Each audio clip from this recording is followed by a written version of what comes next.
करता गेला असताना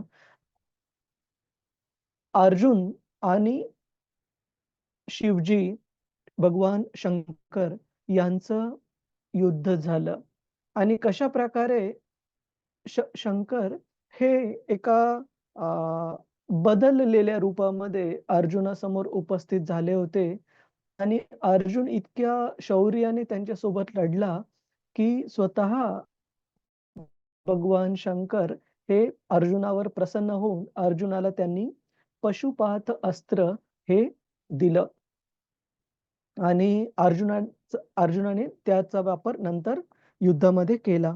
तर इथे भागवत सांगतं, की जे देवी-देवतांचे उपासक आहेत, ते भगवंतांचा जो स्तर आहे, पूर्ण पुरुषोत्तम भगवान यांचा, तर तो व्यवस्थित जाणतीलच असं नाही.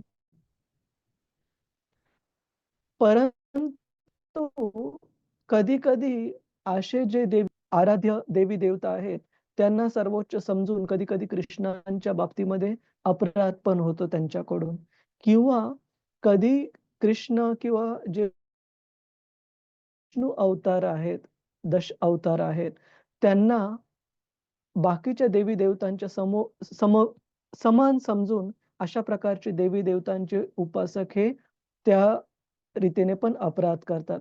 जसं की इथे भागवतामध्ये उदाहरण दिलेलं आहे. शिवजींचे एक शिवजींचा एक उपासक रावण याचे. रावण आणि आपण बाकीचे पण खूप सारे वेगवेगळे असुर जर पाहिले, हे वेगवेगळे देवी-देवतांचे उपासक होते. जसं रावण हा शिवजींचा उपासक होता. जरासंध जो की कंसाचा सासरा होता, तो जरासंध पण शिवजींचा उपासक होता. बाणासूर हा शिवजींचा उपासक होता. हिरण्यकशिपू हा ब्रह्माजींचा उपासक होता. परंतु या सर्व उपासकांनी त्यांच्या आराध्य देवी-देवतांची जी उपासना केली, त्याच्यामध्ये 2 गोष्टी आपल्याला पाहायला मिळतात. एक तर ती उपासना त्यांच्या स्वतःच्या फायद्यासाठी होती. त्या देवी-देवतांच्या, आराध्य देवी-देवतांच्या प्रसन्नतेसाठी नव्हती.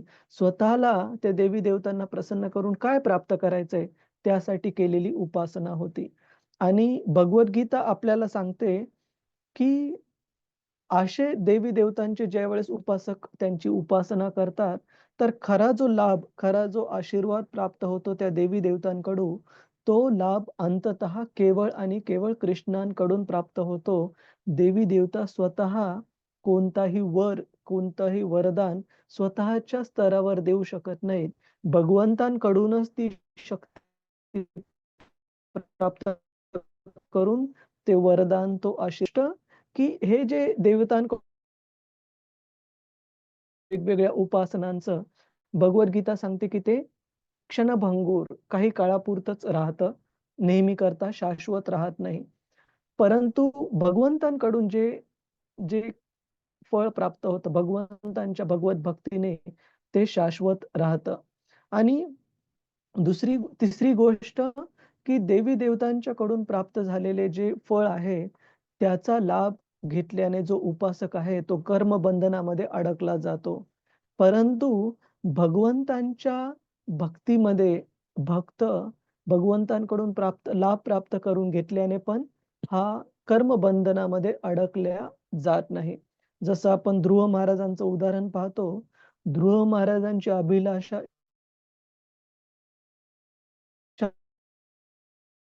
होती, की त्यांचे जे मोठं राज्य प्राप्त करण्याचं. तर या भौतिक जगामध्ये आपण पाहतो, की ब्रह्मदेवांचा जो ब्रह्मलोक आहे, तो सर्वश्रेष्ठ ग्रह मानला जातो. तर ध्रुव महाराजांना त्या ब्रह्मलोकापेक्षाही श्रेष्ठ असा ग्रह पाहिजे होता आणि भगवंतांनी ध्रुव महाराजांची ही इच्छा पूर्ण केली.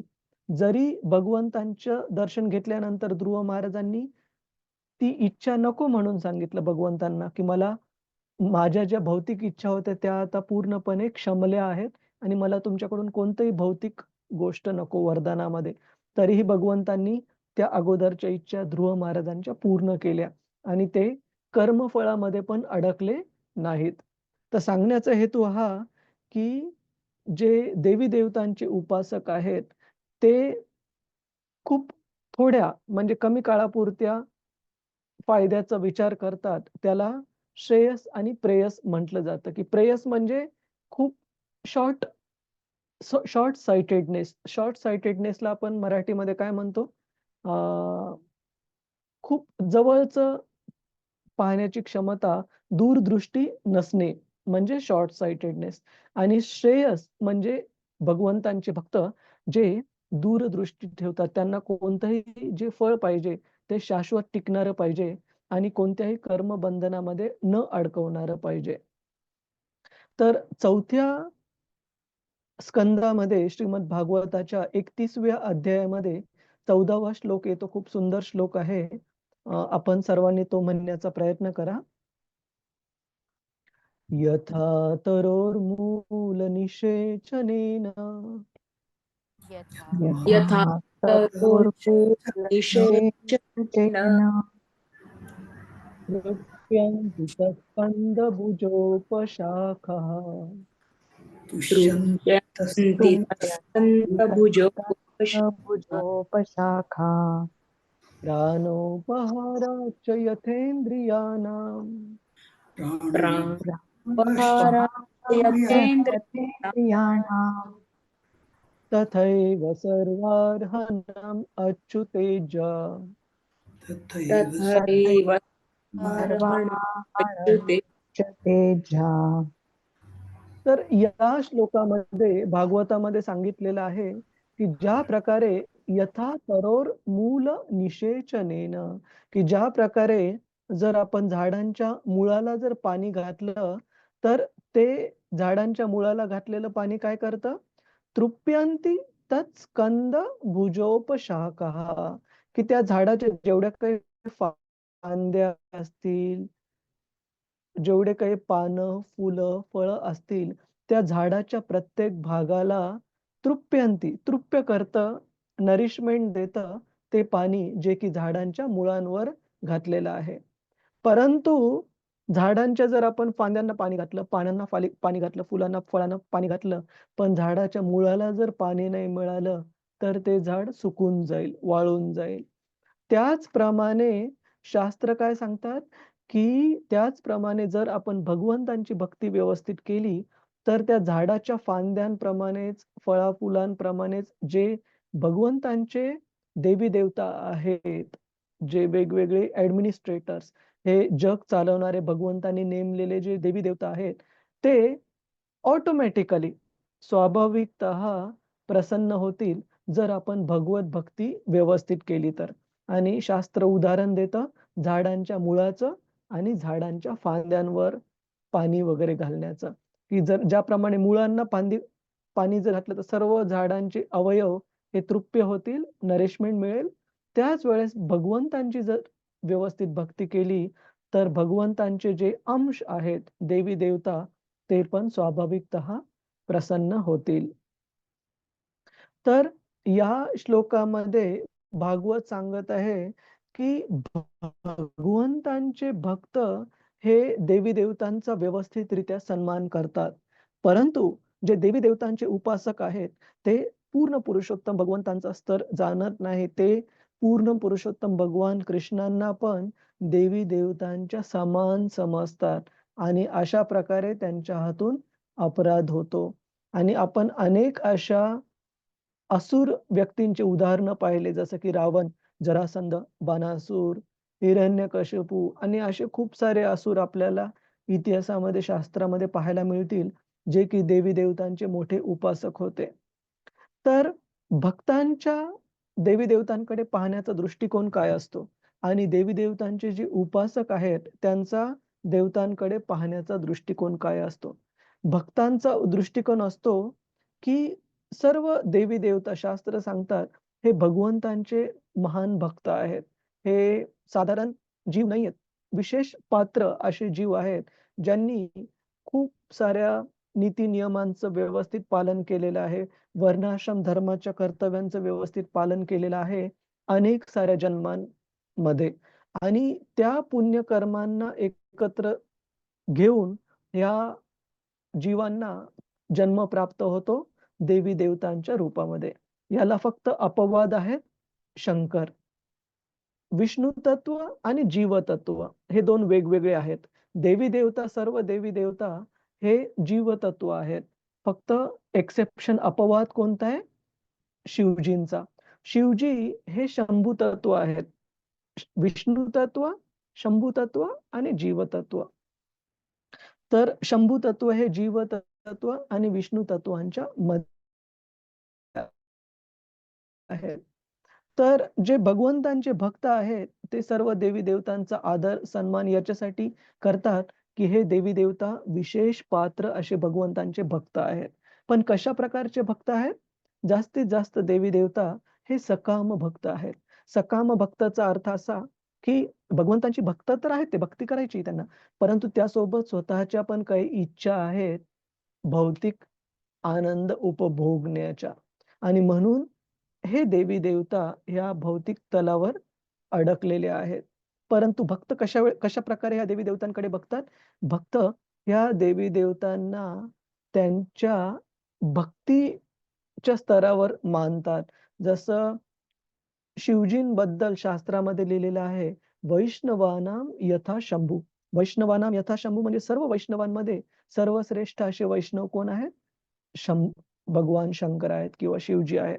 त्याच प्रकारे दुसरे जर आपण देवी देवतांचं उदाहरण पाहिलं, दुर्गा देवी. दुर्गा देवी या ज्या की पार्वतीचं विस्तारित रूप आहेत आणि भगवान शंकरांच्या अर्धांगिनी आहेत, त्या भगवंतांच्या बहीण रूपामध्ये भगवंतांची जी भौतिक शक्ती आहे त्या रूपामध्ये सेवा अर्पण करतात. दुर्गा देवी या भौतिक जगातल्या बद्ध जीवांना अडकवून ठेवून, जेणेकरून आध्यात्मिक जगतात जाऊन भगवंतांच्या लीलांमध्ये व्यत्यय आणणार नाहीत, यासाठी या बद्ध जीवांना भौतिक जगामध्ये बंधनात ठेवण्याचं काम दुर्गा देवी करते. त्याच प्रकारे बाकीच्या काही देवी देवतांचं उदाहरण पाहिलं, गणपती. गणपती हे आपण अगोदर पण चर्चा केलेली की कशा प्रकारे श्रीमद भागवत हे स्वतः व्यासदेवांनी डिक्टेट म्हणजे सांगितलं आणि गणपतींनी स्वतः लिहिलं, गणेशजींनी स्वतः लिहिलं पुस्तक रूपामध्ये. तर भागवताचे लेखक म्हणजे साक्षात पुस्तक रूपामध्ये लिहिणारे हे गणेशजी आहेत आणि व्यासदेवांनी ते डिक्टेट केलं. तर अशा प्रकारे भक्त ज्या वेळेला देवी देवतांना आदर सत्कार, त्यांचा आदर प्रणाम करतात, सन्मान करतात, त्यावेळेस त्या देवी देवतांच्या भगवंतांच्या प्रती भक्तीमध्ये जो स्तर आहे त्या स्तराच्या आधारावर आदर सन्मान करतात.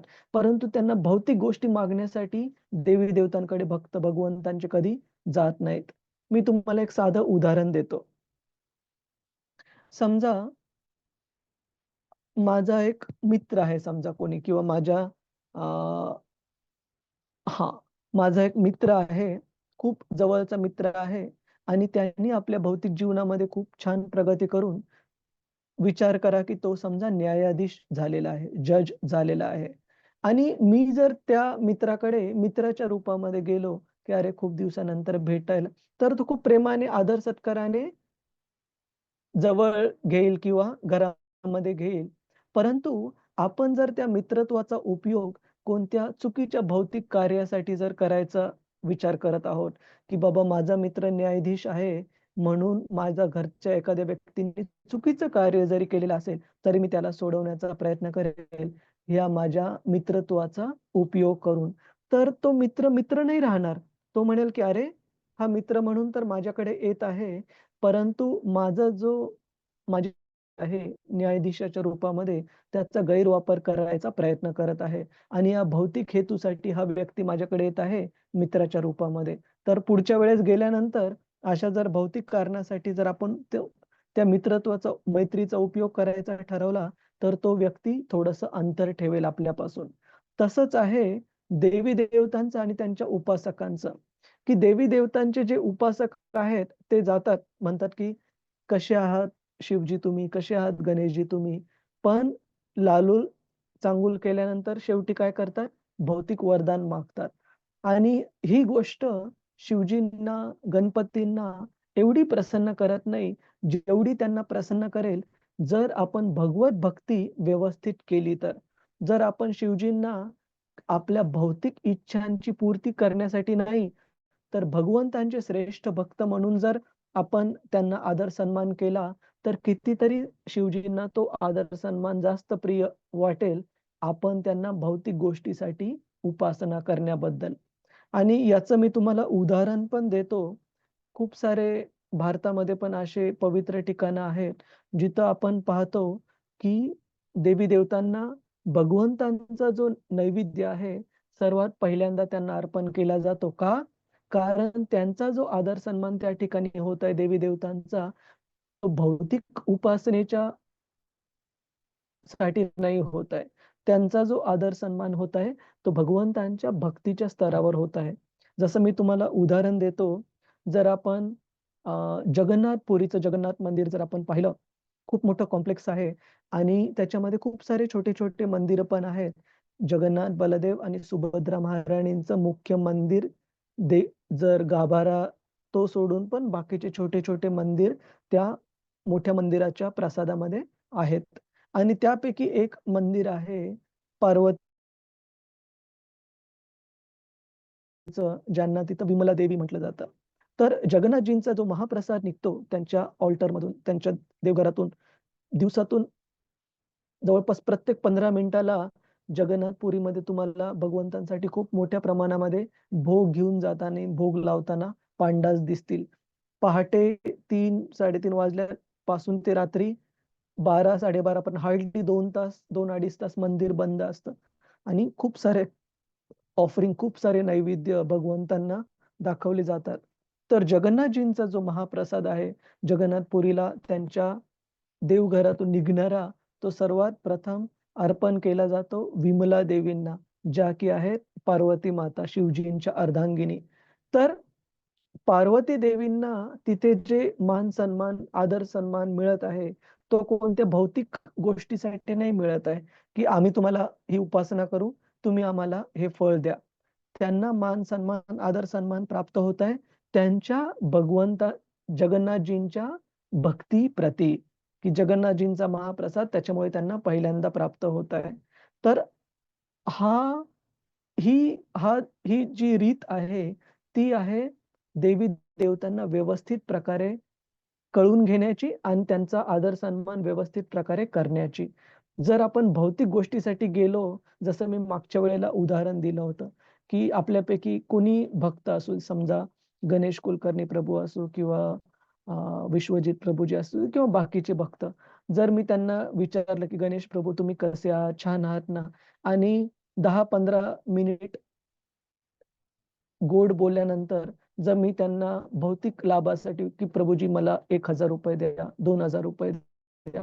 तर पुढच्या वेळेला गेल्यानंतर ते काय विचार करतील, की "अरे, हे प्रभुजी गोड बोलत आहेत माझ्याशी, कारण यांना माझ्यापासून काहीतरी भौतिक लाभ प्राप्त करायचा आहे." त्याच प्रकारे देवी-देवतांना पण आपण जर भौतिक लाभासाठी जर त्यांच्याकडे जात राहिलो, तर ते पण आपल्याला तशाच प्रकारे विचार करतील, की हा व्यक्ती हा उपासक. उपासक म्हणजे देवाण-घेवाण, बिझनेस ट्रान्झॅक्शन आहे. पण भगवंतांच्या बाबतीमध्ये भक्तांचं बिझनेस ट्रान्झॅक्शन नाहीये. भगवंतांच्या बाबतीमध्ये भक्तांची भक्ती आहे, भगवंतांच्या प्रसन्नतेसाठी. तर हा फरक आहे भगवत भक्तीमध्ये आणि देवतांच्या उपासनामध्ये. कुणाला काही प्रश्न आहे का प्रभुजीज, माताजीज? हे कळून म्हणजे कळालं सगळ्यांना, पटलंय का? की कशाप्रकारे भक्त देवी-देवतांशी आदान-प्रदान करतात आणि कशाप्रकारे भौतिकवादी लोक देवी-देवतांची उपासना करतात. कुणाला काही प्रश्न आहे का याच्यावर? हरे कृष्ण. हरे कृष्ण प्रभूजी, हे समजलं, पण इथे एक वाक्य आहे ना, की त्यांचा सत्वगुण मिश्र स्वरूपाचा आहे. तर मिश्र स्वरूपाचा म्हणजे सत्वगुणामध्ये रजोगुणाचं मिश्रण आहे का? स्वर्ग आदी इथे जे जीव आहेत हां. त्यांच्यामध्ये? आवाज व्यवस्थित येत नाहीये माताजी, पुन्हा एकदा सांगा. हां, इथे प्रभूजी सर्वात सॉरी. शेवटी एक नाही. वाक्य आहे हां, ना, हां. सत्वगुण मिश्र स्वरूपाचा आहे. येतोय का आवाज प्रभूजी? हो. हां, हां. तर सत्वगुण मिश्र हां, आवाज स्वरूपाचा येत आहे आहे. असं म्हटलंय. तर मग हां, मग मिश्र म्हणजे सत्वगुणामध्ये रजोगुणाचं मिश्रण आहे का देवता आदी जीवांमध्ये? नाही, सत्वगुण मिश्र स्वरूपाचा आहे. याचा अर्थ असा आहे, की बरेचसे देवी-देवता, सगळेच नाही, बरेचसे देवी-देवता हे भगवंतांचे महान भक्त आहेत आणि भगवंतांच्या प्रती सेवा करत आहेत हे जग चालवून.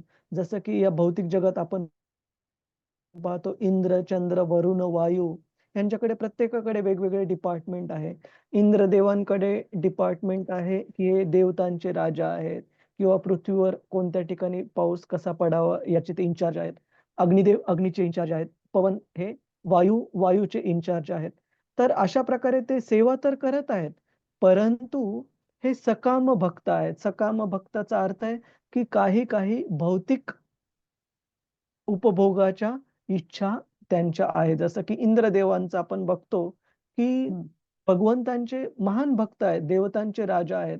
परंतु स्वतःचा जो इंद्राची जी पदवी आहे, राजसिंहासन आहे स्वर्गलोकातलं, त्या राजसिंहासनाच्या प्रती काही प्रमाणामध्ये आसक्ती आहे. आणि हं, हं. त्याच्यामुळे कधीही कोणते ऋषीमुनी किंवा कोणता व्यक्ती जर कठीण तपस्या करत असतील, तर इंद्रदेवांना इन्सिक्युअर, असुरक्षित वाटायला लागतं, की हा व्यक्ती आपल्या तपस्येच्या जोरावर माझा ह्या इंद्रलोकातला, स्वर्गलोकातलं जे राजसिंहासन आहे, ते तर प्राप्त करणार नाही. तर ही जी भक्ती आहे त्याला सकाम भक्ती म्हटलं जातं. सकाम मिश्रित. म्हणजे हं. सकाम म्हणजे थोडीफार भोग करण्याची इच्छा मिश्र त्यांची भक्ती आहे. आणि त्याच्यामुळे त्यांचा जो सत्वगुण आहे, तो शुद्ध सत्व नाहीये. जसं शुद्ध भक्त हे किंवा भगवंत हे शुद्ध सत्वाच्या स्तरावर आहेत. 3 गुण आहेत. हां. सत्वगुण, रजोगुण आणि तमोगुण. परंतु हं. शुद्ध सत्व हे सत्वगुणाच्याही वर आहे. आणि हे हं, जे हं. देवी-देवता आहेत, हे सत्वगुणात आहेत, परंतु भौतिक लाभ घेण्याची, भौतिक आनंद उपभोगण्याची थोड्याफार इच्छा आहे हां, त्यांच्यामध्ये. हां. समजलं प्रभूजी. ठीक आहे? धन्यवाद. हरे कृष्ण. हरे कृष्ण. हरे कृष्ण. अजून कुणाचा काही प्रश्न आहे का प्रभूजीस, माताजीस? ठीक आहे. तर याचा सांगण्याचा हेतू हा, की कधी-कधी लोकांचे बरेच गैरसमज असतात, की तुम्ही हरे कृष्ण करत आहात, कृष्णाची भक्ती करत आहात, म्हणून देवी-देवतांच्या प्रती तुम्ही अनादर करता का? अजिबात नाही. भगवंतांचे भक्त सर्व देवी-देवतांचा योग्य आदर सन्मान करतात. परंतु खऱ्या प्रकारे त्यांचं आपण लालन-चालन म्हणजे गोड-गोड बोलून भौतिक गोष्टी त्यांच्याकडून काढून घेण्याचा प्रयत्न करत नाही. परंतु त्यांचा भक्तीतला जो श्रेष्ठ स्तर आहे, त्या स्तराच्या आधारावर आपण त्यांना आदर सन्मान करतो. ठीक आहे? आणि अजून पण 1-2 मुद्दे याच्यामध्ये सांगितलेले आहेत, की या तात्पर्यामध्ये, की सामान्यतः एखादा व्यक्ती उच्च ग्रहांमध्ये जाण्यासाठी जसं की स्वर्गलोक आहे, चंद्रलोक पण उच्च ग्रहांपैकी एक आहे. या उच्च ग्रहांवर जाण्यासाठी एक पात्रता आवश्यक आहे, की पुण्यकर्म एका स्तरावर झालेलं असावं आणि त्याच्यानंतर हा देह त्याग केल्यानंतर आपल्याला दुसरं शरीर प्राप्त होतं, जे की त्या स्वर्गलोकावर राहण्यासाठी सुटेबल असतं. परंतु अर्जुनाच्या बाबतीमध्ये आपण इथे पाहतो, की अर्जुन याची देही, याची डोळी भगवंतांच्या कृपेने स्वर्गलोकामध्ये जाऊ शकलेला आहे. कसं काय? त्याच्या भक्तीच्या स्तराच्या जोरावर. म्हणजे हा जो भौतिक देह आहे, तो भौतिक जगातला देह त्याग करावा लागला नाही अर्जुनाला उच्च ग्रहावर जाण्यासाठी. ठीक आहे. कुणाचा काही प्रश्न असेल तर प्रभुजीच, माताजीच कृपया विचारा. आणि सामान्यतः शास्त्र सांगतात, की 3 गोष्टी व्यवस्थित पार पाडणं आवश्यक आहे, जर आपल्याला उच्च ग्रहावरचं शरीर प्राप्त करायचंय मृत्यूनंतर. कोणत्या 3 गोष्टी आहेत? यज्ञ, दान आणि तप. Austerity, sacrifices and charity. यज्ञ, दान, तप या 3 गोष्टी व्यवस्थित करणं आवश्यक आहे. तरच व्यक्ती पात्र होऊ शकतो.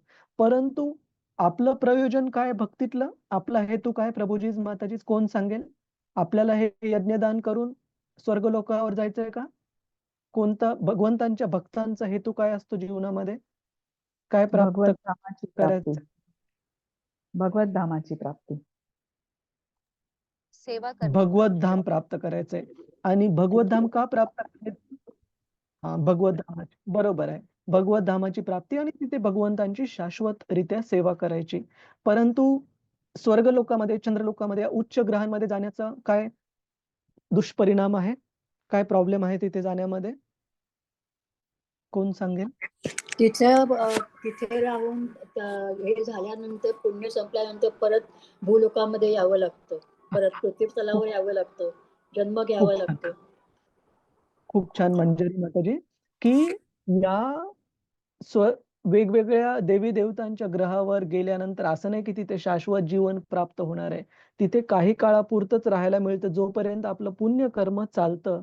पुण्यकर्माचं क्रेडिट संपलं की परत पुन्हा मर्त्य लोकम विशांती, की पुन्हा आपल्याला या मर्त्य लोकामध्ये पृथ्वी लोकावर यावं लागेल आणि पुन्हा इथले दुःख, जन्म, मृत्यू, जरा व्याधी भोगावे लागतील. परंतु कृष्ण लोकात जा असं नाहीये. भगवद्गीता सांगते की एकदा जर भगवत धामात जर आपण गेलो तर आपल्याला परत यावं लागणार नाही. हा फरक आहे. तर खूप खूप महत्वाचा मुद्दा आहे हा प्रभूजीज माताजीज. आणि थोडासा वेळ गेला हरकत नाही, परंतु सर्वांना क्लिअर आहे की देवी देवतांचं स्थान काय आहे. भगवंतांचे भक्त देवी देवतांच्या प्रती कशा प्रकारे भाव ठेवतात आणि त्या भक्तिभावामध्ये म्हणजे भक्तीच्या स्तरावर जर आपण त्यांचा आदर सन्मान केला तर कशा प्रकारे ती श्रेष्ठ स्तर समजला जातो भौतिक गोष्टींसाठी त्यांना त्यांचं गुणगान करण्यापेक्षा. कुणाचा काही प्रश्न आहे का प्रभूजी माताजी? हरे कृष्ण. ठीक आहे, आपण पुढे जाऊ. श्लोक क्रमांक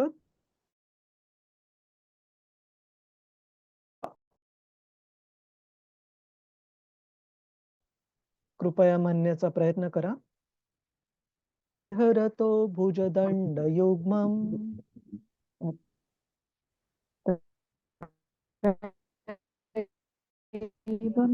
त्रैव मे विहरतु भुजदण्डयुग्मम् गाण्डीवदक्षरातिवधाय देवः गाण्डीवलक्षणमरातिवधाय देवा सेन्द्राश्रिता यदनुभावितमाजमीढा सेन्द्राश्रिताय धनुभावितमाजमीढा तेनाहमद्य पुरुषेण भूम्ना पुरुषेण हरे कृष्णा. गणेश कुलकर्णी प्रभूजी वाचा प्रभूजी. हरे कृष्ण प्रभूजी. हरे जेव्हा मी अतिथी म्हणून काही दिवस स्वर्गलोकी राहत होतो तेव्हा निवात कवचाचा वध करण्यासाठी स्वर्गराज देवेंद्रांसह सर्व देवांनी गांडीव धनुष्याने शोभित अशा माझ्याच बाहूंचा आश्रय घेतला. हे अजामिळाच्या कुळात उत्पन्न झालेल्या राजा, ज्यांच्या प्रभावामुळे मी एवढा सामर्थ्य संपन्न झालो होतो, त्या पूर्ण पुरुषोत्तमापासून मी आता अलग झालो आहे. तात्पर्य श्रील प्रभुपाद द्वारा श्रील प्रभुपाद की जय. स्वर्गातील देवता या अधिक बुद्धिमान, शक्तिशाली आणि सौंदर्य संपन्न असतात हे निश्चितच. तथापि त्यांनाही अर्जुनाचे सहाय्य घ्यावे लागले, कारण भगवान श्रीकृष्णांच्या कृपेने सामर्थ्य संपन्न असलेले गांडीव धनुष्य त्यांच्याजवळ होते.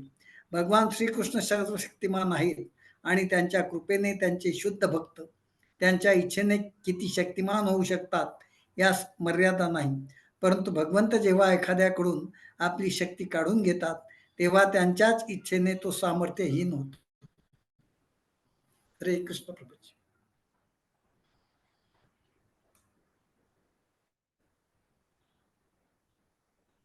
हरे कृष्ण. रतिरूपा माताजी आवाज व्यवस्थित आला तुम्हाला? आवाज व्यवस्थित आहे. ठीक आहे चालेल. कदाचित आज माझ्या कनेक्शन मध्ये थोडासा प्रॉब्लेम आहे. श्रील प्रभुपाद की जय. तर इथे आपण पाहतो अर्जुन त्यांच्या स्वर्गलोकाच्या भेटीचा अनुभव कथन करत आहेत. कुणाशी बोलत आहेत अर्जुन? कुणाला म्हणत आहेत की अजामिड यांच्या कुळात उत्पन्न झालेला राजा? हरे कृष्ण. निवात कवच. हा, निवात कवच. तर ते असुर ज्याचा वध करण्यासाठी अर्जुनाने देवी देवतांना मदत केली.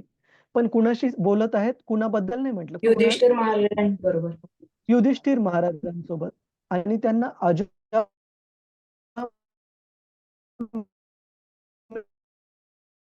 यांच्या कुळात उत्पन्न झालेला का सांगितलंय? कौरवांचं जी फॅमिली ट्री आहे, त्यांची जी वंशावळ आहे, ती आपण पाहिलं की कशा प्रकारे पांडव हे कुरु कुळामध्ये जन्मले आणि त्यांचे जे पूर्वज होते वृक्ष आणि अजामिड, आणि त्यांचे अजामिड यांचे जे पूर्वज होते ते भरत महाराज आणि ते पुरू महाराज, अशा प्रकारे त्यांची वंशावळ होती. तर त्या वंशामध्ये एक महान जे राजा होऊन गेले अजामिड, त्यांचे वंशज म्हणून अर्जुन युधिष्ठिर महाराजांना संबोधित करत आहे. तर सामान्यतः इथे श्रील प्रभुपादजी सांगतात की जे देवी देवता आहेत ते खूप अतिशय शक्तिशाली आहेत आणि असे शक्तिशाली देवी देवता त्यांनी पण अर्जुनाचा आधार घेतला, त्यांनी पण अर्जुनाची मदत घेतली या निवात कवच नावाच्या असुराचा बंदोबस्त करण्यासाठी. आणि अर्जुनाचं हे जे सामर्थ्य होतं ते कुणाच्या कृपेने प्राप्त झालेलं होतं? युद्ध सामर्थ्य केवळ आणि केवळ भगवंतांच्या कृपेने. भगवंतांनी जे गांडीव धनुष्य दिलं होतं अर्जुनाला, त्या गांडीव धनुष्याच्या आधारावर अर्जुन एवढा शक्तिशाली, सामर्थ्यशाली युद्धामध्ये झाला की देवी देवता पण त्याला मदत करायची सोडा, अर्जुनाची मदत घेत होते मोठ्या शक्तिशाली अशा असुरांचा बंदोबस्त करण्यासाठी. आणि इथे भागवत सांगते की ज्यावेळेस जशा प्रकारे भगवंत एखाद्या भक्ताला अशा प्रकारे महान सामर्थ्यशाली, शक्तिशाली बनवू शकतात, त्याचप्रमाणे भगवंत ही शक्ती काढून पण घेऊ शकतात त्यांचं उद्दिष्ट साध्य झाल्यानंतर. परंतु भगवंतांच्या भक्तांची महानता ही आहे की भगवंतांनी सामर्थ्य दिलं काय किंवा काढून घेतलं काय, ती कृतज्ञ भाव ठेवतात. कुणाला काही प्रश्न आहे का? प्रभुजीज, माताजीज, हरे कृष्ण. ठीक आहे, आपण पुढे जाऊ. श्लोक क्रमांक 14.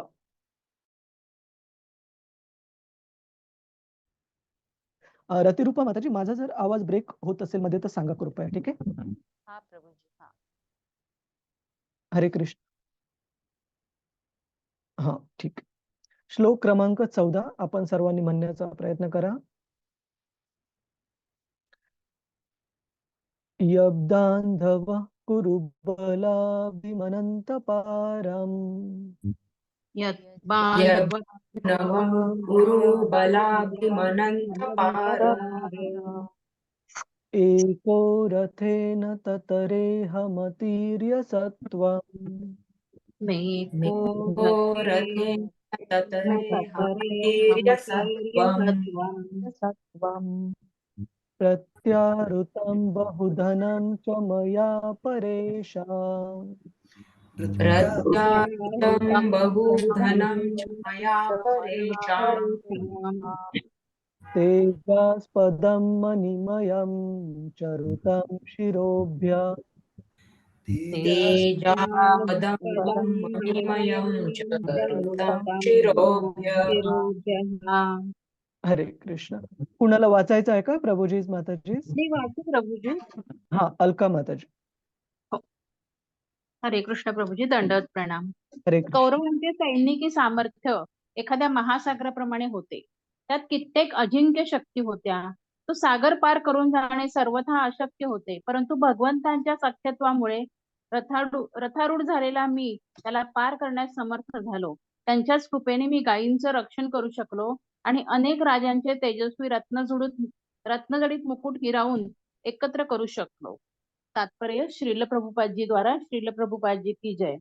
कौरवांच्या पक्षामध्ये भीष्म, द्रोण, कृप आणि कर्ण यासारखी कित्येक निधड्या छातीचे निष्ठावंत सेनापती होते. त्यांचे सैनिकी सामर्थ्य म्हणजे एक दुर्लभ्य महासागरच होता. अर्जुनाने एकट्याने रथात बसून एका पाठोपाठ एक त्या सर्वांना सहजपणे पराजित केले. याला कारण केवळ भगवान श्रीकृष्णाची कृपा. कौरवांच्या पक्षाचे अनेक सेनापती झाले, परंतु पांडवांच्या पक्षाकडून अर्जुन एकटाच श्रीकृष्ण सारथ्य करीत असलेल्या रथात बसून त्या महायुद्धाचे सर्व दायित्व सांभाळीत होता. तसेच पांडव जेव्हा विराटाच्या राजवाड्यात अज्ञातवासात राहत होते तेव्हा कौरवांनी विराट राजाशी संघर्ष करण्यासाठी एक निमित्त काढले आणि त्याच्या गायींचे मोठ्या संख्येने अपहरण करण्याचे ठरवले. ते गायी घेऊन जात असताना अर्जुनाने गायींसोबत विपक्षी वीरांच्या पगड्यातील रत्ने हिरावून घेतली आणि विपुल धन मिळवले. हे सर्व श्रीकृष्णाच्या कृपादृष्टीमुळे शक्य झाले, याचे अर्जुनाला स्मरण होत आहे. श्रील प्रभुपादजी की जय. दंडवत प्रभुजी. दंडवत हरे माताजी. धन्यवाद. हरे कृष्ण. कुणाच्या लक्षात आहे का प्रभुजी माताजी, विराट राजाच्या मुलाचं नाव काय होतं? लक्षात असेल तर सांगा, नाहीतर मी एकदा उत्तर उत्तर होतं का? ठीक आहे, मी पण विसरलो. ठीक आहे. तर ही जी कथा, हा जो प्रसंग अर्जुन इथे आठवत आहे, तो प्रसंग आहे पांडवांच्या 14 वर्षाचा जो वनवास होता, 13 वर्षांचा वनवास आणि 1 वर्ष अज्ञातवास. म्हणजे त्या वनवासातला शेवटचं जे 1 वर्ष होतं, त्यामध्ये पांडवांना अज्ञातवासात राहायचं होतं. तर अर्जुन, विराट, पाचही पांडवांनी वेगवेगळे रोल घेतलेले आपल्या सर्वांना माहिती आहे. विराट राजाच्या राज्यामध्ये वेगवेगळे पात्र घेतलेले. तर अर्जुनाने जे पात्र, जो बाहेरचा रोल घेतला होता विराट राजाच्या राज्यामध्ये, तो होता बृहन्नला. बृहन्नला नावाच्या एका युनक, तृतीय पंथाचं रूप घेतलं होतं अर्जुनाने. आणि ह्या बृहन्नलेच्या वेशामध्ये असताना काय झालं, की एकदा विराट राजाच्या राज्यावर दक्षिणेच्या बाजूने एक लढाई झाली, एक चढाई झाली कोणत्या शत्रूंकडून. आणि विराट राजा तिथे त्या शत्रूशी लढण्यामध्ये व्यस्त असताना कौरवांनी त्याचा फायदा घेऊन उत्तरेच्या दिशेने आक्रमण केलं विराट राजाच्या राज्यावर. आणि विराट राजाचा हा जो मुलगा होता, त्याचं नाव विसरलं, उत्तर कदाचित, जसं माताजी हा प्रभूजी उत्तर. हा, ठीक आहे. तर विराट राजाचा जो मुलगा होता उत्तर, त्याने सगळ्या प्रजेतल्या लोकांसमोर असं हुशारकीने सांगितलं की तुम्ही काळजी करू नका, ह्या कौरवांनी जे आक्रमण केलेलं आहे उत्तर बाजूनी, ते मी थोपवून ठेवेल आणि तुम्ही काही काळजी करू नका. त्यांनी ज्या गायी चोरून नेल्या त्या पण मी परत आणेल. आणि ज्यावेळेस उत्तर हा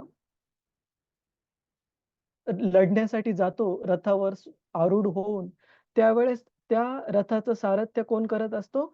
अर्जुन, जो की बाह्य रूपामध्ये असतो, बृहन्नलेच्या रूपामध्ये, एका तृतीय पंथाच्या रूपामध्ये बाहेरून दाखवण्यासाठी, कारण ते अज्ञातवासात राहत असतात पांडव. परंतु हा जो उत्तर, ज्यावेळेस अर्जुन रथ घेऊन, बृहन्नला रथ घेऊन ज्यावेळेस युद्धभूमीवर जाते आणि सर्व कौरवांच्या वेगवेगळ्या महारथींना ज्यावेळेस हा उत्तर पाहतो, त्यावेळेस ह्याची पळताभुई थोडी होऊन जाते आणि तो रथावरून उतरतो आणि पळून जायला लागतो. की अर्जुनाला, म्हणजे त्या बृहन्नलेला, जे की डान्स टीचर, नृत्य शिकवत असतात प्रिन्सेस, राजकन्यांना, त्या बृहन्नलेला म्हणतो की मी लढू शकत नाही, मला खूप भीती वाटत आहे या सगळ्या महारथींची, आणि तो युद्धभूमी सोडून पळून जायला लागतो. पण बृहन्नला त्या उत्तराला तिथे थांबवते आणि म्हणते की हे क्षत्रिय धर्माच्या विरुद्ध आहे. क्षत्रिय धर्माचं म्हणजे कसं आहे, की युद्धामध्ये एकतर तुम्ही लढा जिंका किंवा युद्धामध्ये तुमचे प्राण गेले हरकत नाही आणि स्वर्गलोक प्राप्त होईल, परंतु युद्धामध्ये कधी पळ काढू नये, असं क्षत्रिय धर्म सांगतो. आणि अर्जुन हे पण सांगतो बृहन्नलेच्या रूपामध्ये की हे उत्तरा, तू जर असं केलं तर तुझ्या वडिलांचं आणि पूर्ण पूर्वजांचं जे कीर्ती आहे त्यांनी मिळवली, कमावलेली, ती पूर्ण कीर्ती ही नाश पावेल. त्याच्यामुळे तू कृपया पळून जाऊ नको. तर शेवटी अर्जुन बृहन्नलेच्या रूपामध्ये त्या उत्तराला सांगतो की तू युद्ध करू नको, मी काय करतो ते करायचं ते करतो. आणि अर्जुनाने स्वतःचे जे शस्त्रास्त्र असतात ते एका विशिष्ट झाडाच्या फांदीवर बांधून ठेवलेले असतात. तर बृहन्नलेच्या रूपामध्ये अर्जुन तिथे जातो आणि ते शस्त्रास्त्र बांधलेले सर्व काढून घेतो, गांडीव, धनुष्य, बाण वगैरे त्याचे सगळे अस्त्र. आणि तो उत्तर, जो की विराट महाराजांचा पुत्र आहे, त्याला बाजूला बसवतो रथावर आणि स्वतः कौरवांच्या सर्व महारथींशी एकटा युद्ध करतो. म्हणजे कुरुक्षेत्राच्या युद्धाच्या अगोदर अर्जुनाने सिंगल हँडेडली आपण मराठीत काय म्हणतो, एकट्याने एक हाती एकट्याने कौरव सेनेतल्या या सर्व महारथींचा पराभव केला होता. आणि अर्जुन तो प्रसंग इथे सांगत आहे. आणि अर्जुनाने ज्यावेळेस कौरवांच्या ह्या सर्व महारथींना हरवलं, त्यावेळेस कौरवांना शंका आली की हे दुसरं तिसरं कोणीच करू शकत नाही. एवढ्या साऱ्या महारथींना हरवण्याचं जे सामर्थ्य आहे ते केवळ आणि केवळ अर्जुनाचंच कार्य असलं पाहिजे. आणि अशा प्रकारे अज्ञातवासाच्या जस्ट शेवटी पांडव उघडे पडतात की अर्जुनाने हरवलं म्हणजे हे पांडवच इथे राहत आहेत अज्ञातवासामध्ये. पण अज्ञातवास त्यांचा जस्ट संपत आलेला असतो, संपलेला असतो. तर सांगण्याचा हेतू हा की अर्जुन हा प्रसंग आठवत आहे की केवळ आणि केवळ भगवंतांच्याच कृपेमुळे, त्यांनी दिलेल्या युद्ध करण्याच्या सामर्थ्यामुळेच मी एवढ्या साऱ्या महारथींचा एक हाती पराभव करू शकलो. आणि ज्या गायी चोरून नेल्या होत्या जबरदस्तीने कौरवांनी, त्या गायी परत आणून दिल्या. आणि ज्यावेळेस अर्जुन उत्तराला घेऊन म्हणजे विराट महाराजांच्या मुलाला घेऊन परत राज्यामध्ये येतो, त्यावेळेस अर्जुन हे नाही सांगत की हा तर भेकडपणे भीतीने पळून चालला होता आणि मी युद्ध केलं. अर्जुन म्हणतो की मी फक्त सारथी म्हणून गेलो होतो, परंतु युद्ध यांनीच केलं म्हणून. परंतु कौरवांना कळून चुकतं की हा अर्जुनच असला पाहिजे, बाहेरच्या रूपामध्ये हा तृतीय पंथाच्या रूपामध्ये असला तरी पण.